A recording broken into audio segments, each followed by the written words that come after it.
আমি তার শেষ দেখতে চাই। তো গাছটাও বেশ সুন্দর হয়ে উঠতেছে, দেখেন গাছটাও অনেক ফাঁস হইতেছে আস্তে আস্তে। এবং কী বল, আল্লাহর কী কুদরত দেখেন, এমন তো কোনো গাছ হয় না, এরকমভাবে হয় না। লাউ কী বল, শশা গাছ, মানে প্রত্যেকটি ড্যামে ড্যামে 5 থেকে 6টা করে শশা আছে। এখনও পুরোপুরি বড় হয় না, এটি অনেক বড় হয়, মানে প্রায় আপনার 12 থেকে 20 ইঞ্চি মতো লম্বা হয় আর কি। এটা হলো তার মাথাটা, দেখেন যাচ্ছি, দেখেন আমি মাথাটা দেখাই, একেবারে মানে গোল, মানে আরও যে কী পরিমাণ বাড়বে আল্লাহ জানে। দেখছেন, এই যে তার মাথা।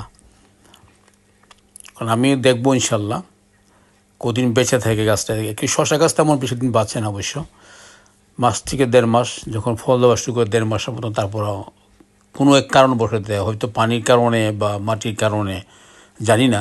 সেজন্য আমি সবসময় 10 থেকে 15টা গাছ আমি আনি লাগানোর জন্য। যখন একটা মরে যায়, আমি সবসময় মানে সাথে সাথে 2টা একসাথে লাগাই। যদি একটা মরে গেলে আরেকটা থাকবে, জায়গাটা যেন শূন্য না থাকে, গ্যাপ না পড়ে আর কি। সবসময় এভাবে ডবল ডবল করে আমি লাগাই রাখি। যাই হোক, দেখি আগে কি হয়। ভালো থাকবেন, সুস্থ থাকবেন।